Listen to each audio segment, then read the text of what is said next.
So yun, on the way na kami dito sa Croatia. Lapit na. Pero so guys, nahihilo ako sa daan. Kasi, yung daanan ba nila pa parang nagaganon-ganon, no?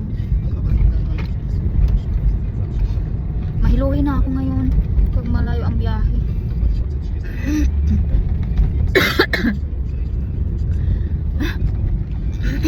Ay, sorry. Yung daan ba parang paakyat, tapos pababa, tapos lubak-lubak, o ayan, pahinto. Yung ano ba, yung bigla ang hinto. Kita ko na yung dagat.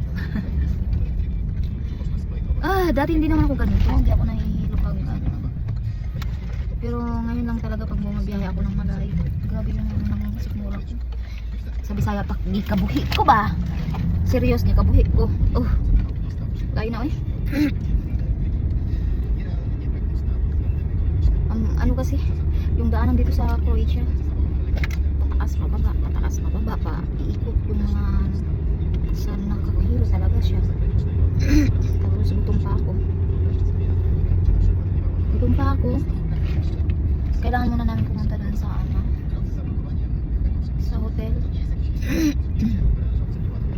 Hindi pala siya hotel, apartment siya.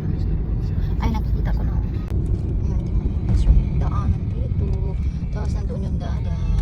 Tapos yung sasakyan pahinto, biglang harurot man itong isa eh. Hiro na nga ako. Ayun yung dagat guys. Doon. Yung pag ano niya, hinto, harurot. Tingnan nyo yung dagat. Yung dagat yan. Dagat siya. Lapit na tayo. Tingnan nyo. Croatia.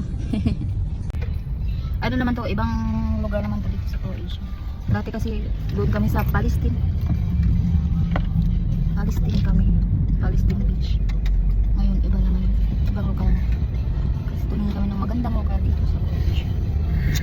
So see you later. Dito na kami sa Croatia. Pero hindi dito yung ano namin pagliliguan, sa iba to. Hanap kami ng makainan. Tingnan yung beach doon guys. Dito. Ang dami. Saan ba ako?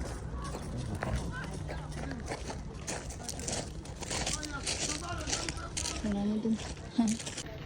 Pero iba yung ano namin, pupuntahan namin. Lumaan kami dito kasi nandito malapit yung seafoods. Oh my gosh. Sarap maligo. Kaso naiirita ako. Ang sakit ng ano ko. Puson ko. Tapos gutom pa. Diba? Ang ganda ng tubig. Itong isa, excited naman itong bala ka dyan.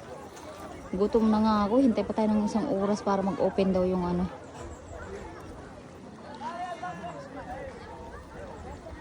Meron dun.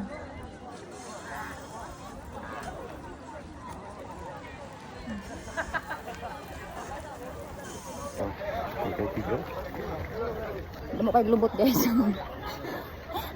Ay ko, init. Maglubot. Ang lubot.